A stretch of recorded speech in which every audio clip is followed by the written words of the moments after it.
So I see there was one hand already, and that's Hendrik. Dion and Rassie. This one is for Rassie. Rassie, what made the difference between winning and losing last night? And can you describe your emotions after the final whistle, please? I think the emotions, I think if it was French one, I think Fabian and his team and all his different departments, his management staff and all players would have been as happy as we were. We were very happy because 1 point game can go either way. They certainly, if they won that game, they would have deserved it. And we won it, and we would have deserved it because it was really a battle of, I think, 4 tries each, or four tries to 3, I'm not quite sure. I think the penalty count was 7-6, something like that. And I really think it was two teams that tactically, physically, and mentally tried to really push one another to the edge. So yes, the relief to be the team that's so well coached with such a humble coach, which afterwards I had a beer with, and I must say the respect that he showed and the way he spoke to us afterwards was really humble and sincere. But yes, we did enjoy it, but it's back to the hotel now. In an hour's time, we drive to our new hotel. Then the afternoon off for the players. We do our work, and tomorrow morning we announce our team internally. And Saturday we play the semi-final. So it was lekker, but now back to the next game. Nathan?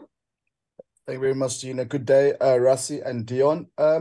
Rassie, I just had a chat with Richard Wigglesworth, the English assistant coach, and he's admitted that they've gone about their business under the radar, but the English media would differ. They've got Alec Walters. We've seen what he's done with the guys with you guys in 2019. And most of the squad are still hurting from the 2019 final. How do you prepare for that game based on what I just mentioned? Yeah, I think that things that get discussed in the media. To be honest with you, if we had to listen to what people say before the Scotland game, we wouldn't have given ourselves a chance because everybody would say it was the best Scotland team ever. If we think England is bad because people outside say that they're not doing well, we are a team that work with our reality, the truth, not the reality that people create outside our camp. We know how well Alec will have been fit. We know from the Premiership a lot of our players play against them.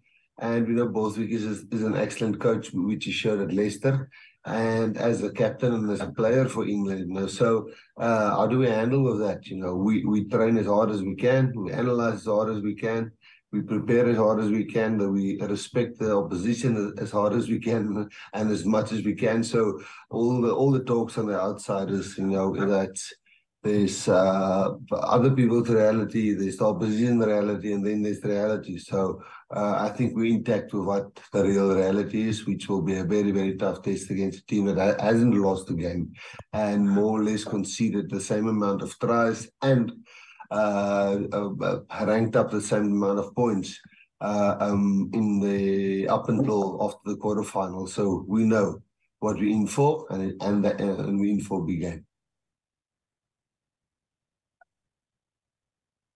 Morgan? Thanks, Zina. Morning, Rassie. Morning, Dion.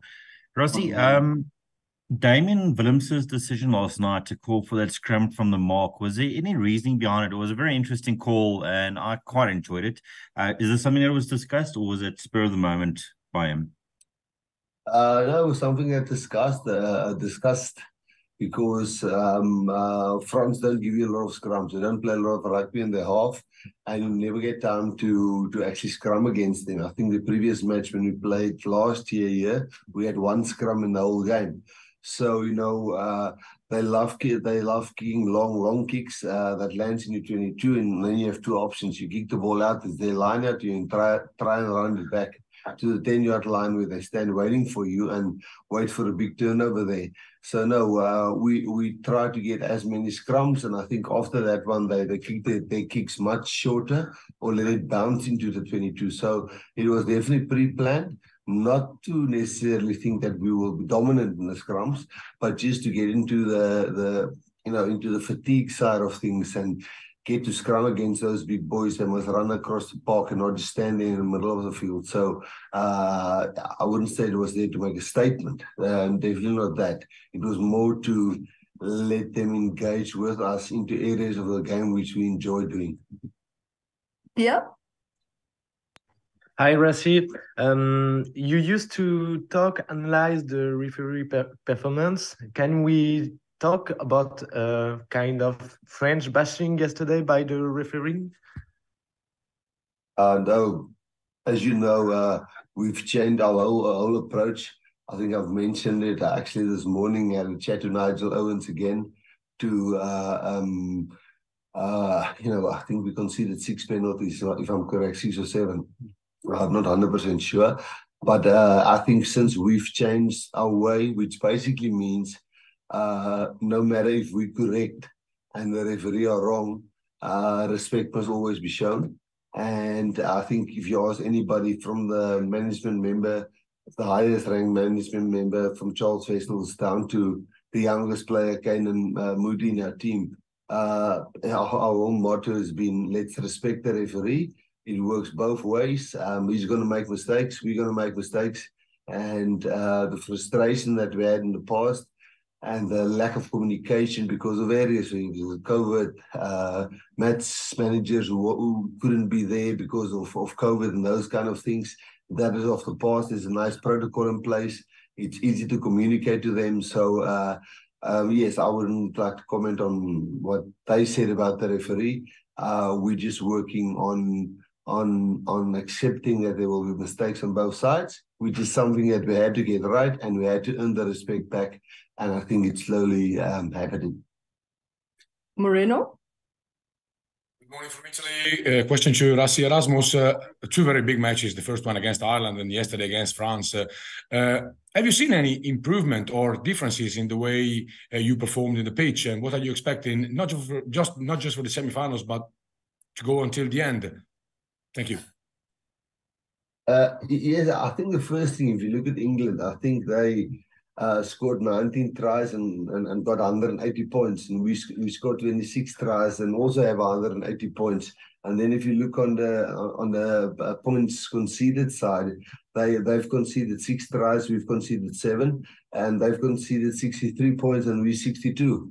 So you can know how close this game, if you just look at stats, and I know stats doesn't always tell the whole picture, but I was surprised that in the quarterfinal there were so many tries scored. That was something different.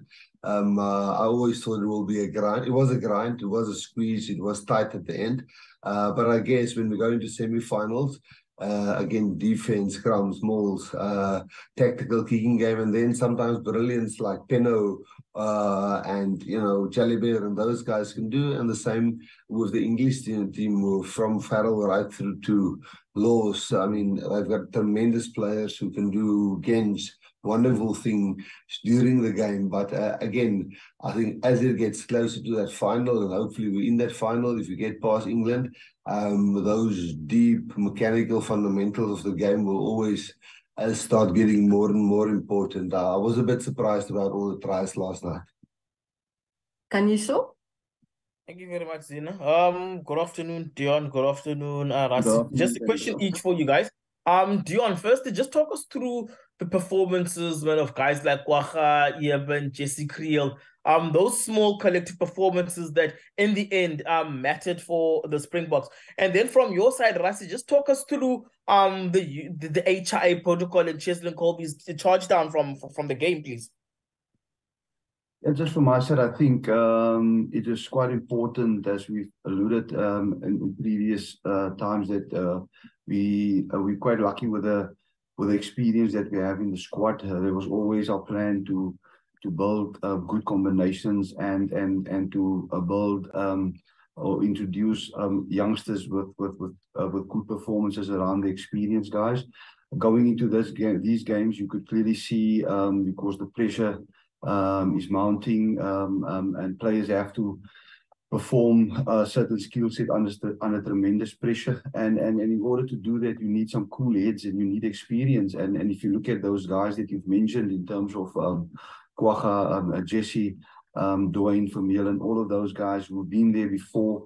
When they came onto the field and the game was quite tight, you could clearly see how they could react to those kind of situations, make good decisions, and just up the tempo and the level of play. So that is quite important. And it worked quite out well to have those guys at that stages of the game on the field. Yeah, and can you share about the HIA? I'm not 100% sure what the question is, but to explain the HIA, if you can remember in the World Cup final, Bongi Mbonambi, I think in minute 17, nobody saw the HIA, but we in the coaches box saw the HIA, and we called for the HIA, and he didn't pass the HIA, and Malcolm Marx played from minute 18 or 17, played the whole game. So for us, we really care about our players. And rightly so. I think it was Savat, the forward coach, the French forward coach, says he hoped the medical team and the HIA people are ready because there's going to be a lot of bumps and bruises. And obviously, you could see when Pieter-Steph made head contact, we had to do a HIA there. It was straight head to head. And then the same, I think Dwayne Vermeulen was actually called by the matchday doctor, and then I think Bongi was definitely he got a bad knock against his head, and yes, you know, for us to take those players off, and you know, the chances are always there that they might not pass the HIA. Luckily for us, all of them passed the HIAs. And I mean, I don't think there's anything else to discuss about it. I'm not sure if they had any HIAs. But yes, for us, the players' welfare. I mean, one game, although the World Cup is hell of important and semi-finals and quarterfinals is hell of important, there's life after rugby, and as World Rugby, and with all the court cases and, you know, all the different things that's going on currently around concussion, we certainly as a management team, with all the courses and stuff that we've done, when we see a possible HIA, which we do see, we've got a couple of camera angles, and I must give, I think, Ben O'Keefe and the TMO and his whole team credit that they didn't, again, like in the previous game against Ireland where we lost. They also wasn't a stop-start game with check HIA here and then replay slow motion there. There was a few hits that wasn't indirect head contact, but there was still head contact. And yeah, we're not going to leave a player on the field if we feel there was possibly a head contact and a possibility of HIA. And the process has been the same for, well, at least for the last 2 years. We have 7 minutes left, so just a note that we won't be able to take all of these questions, but we'll take as many as possible within that time. Craig Ray? Thank you, Zina. Hi, Dion. Hi, Rassie. Rassie, I know we're looking forward to the England game, but I'd just like to, do you think you would have won that game last night 4 years ago?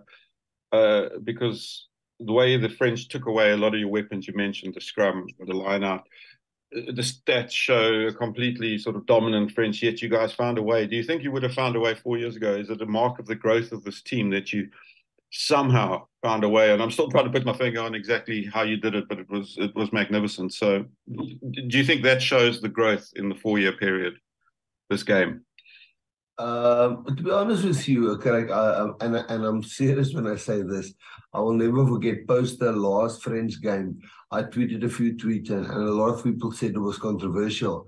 But I can remember my caption there was, "We'll have to adapt and make things clearer for referees. We can't just rely on mauling, scrumming, and close contact work where it's very difficult for the referee to make the correct decision because it's just very dynamic and it's busy and there's a little bit of grey areas there." So we had to adapt, first of all, not just to rely on box kicking and defense and scrums and mauls, and also try and score tries with more open, fluent running rugby. And I guess you could see, try scoring tally. There's a lot scored by backs, more by our backs than our forwards. And I really meant it in that tweet. I was really serious because if you only rely on a certain aspect of the game which is very tough for the referee to referee, and it gets too wrong, but you only relying on those 3 or 4 or 5 opportunities that you get, 50% of your opportunities are gone. But if you fire shots in open play, in general play, from a top of lineouts, from counter attack, it's clearer decisions for a referee and easier to make. And I really think people did take that tweet up wrongly. I was really serious and not, I was definitely frustrated, but I was really serious with that. And I think that's the difference. As a team, we don't want to be this wonderful playing rugby team that the whole world love, but we do want to score tries, not just always when the referee has to make a tough call. Thanks. Luke? Thank you. Question for Rassie, please. What an incredible match it was last night, and just thrilling to watch. Well, we've heard from the players what it was like to play, but what was it like for you in the coaching box? And how were your nerves, and how did you get to sleep last night? Yeah, I must say 9 o'clock game, you normally get to bed here by 3, 3:30 in the morning. And then we're up at 8, 9 o'clock, we pack the bus, and now in an hour's time we're leaving. So you don't sleep a lot, and most of the coaches, we weren't sure if we did go through, are we playing Fiji or England, so we did some analysis on both of them. But then when you can't sleep, you just open the laptop and start working again to try and see can you beat the next team.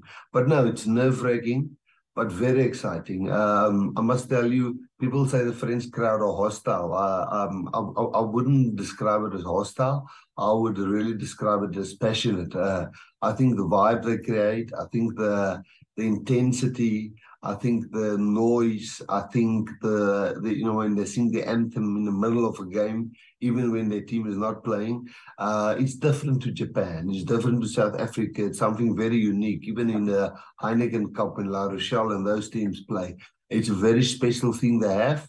And we are very fortunate to have been part of that. And if we lost, I would have said, it's hella intimidating, because it is, but it's also a very, very big privilege to be there when that happens. Percy? No, thank you so much, Zina. Good afternoon, gentlemen.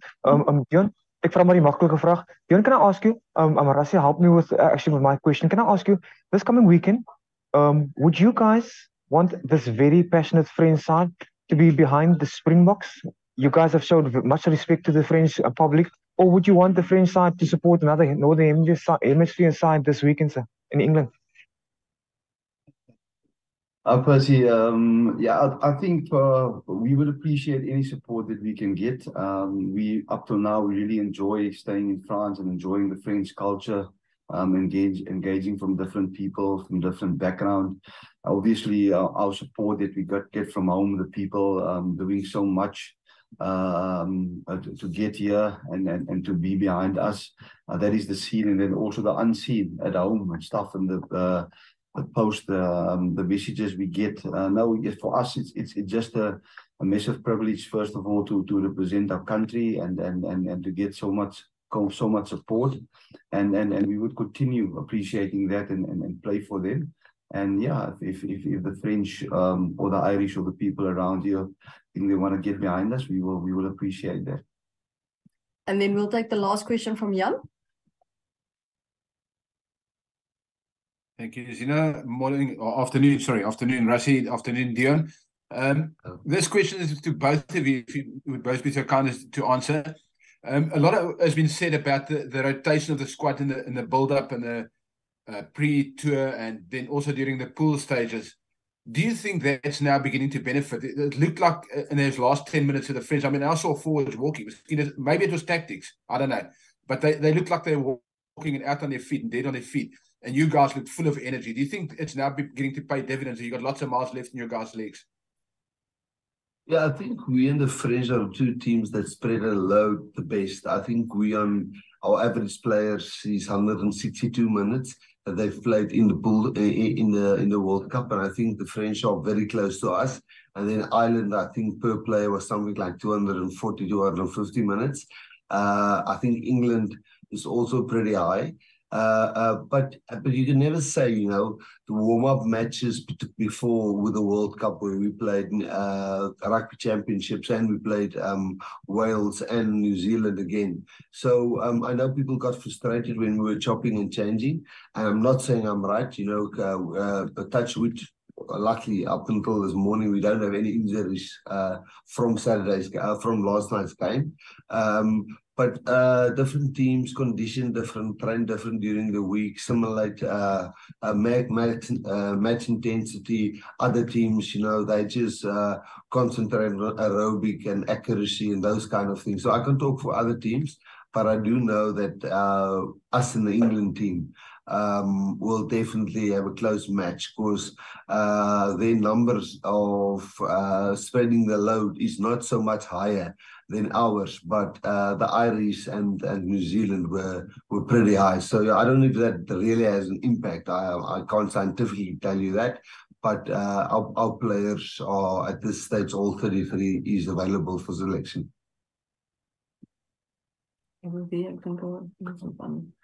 I think just building on that, I think also the competition between the players, also relating in the different position. All the players have got fair chances in playing against different teams, experience this type of intensity and type of pressure. Yeah, and you can clearly see when we make changes and players coming on in specific positions, whether it's in the backline or the forwards, there's an up in the intensity, or they slot in easily and they continue in terms of where the guys have ended. And so to have that balance is quite important going into these games going forward. If you think about guys like Lucanio Arm, these guys haven't been involved with injuries, but they're back.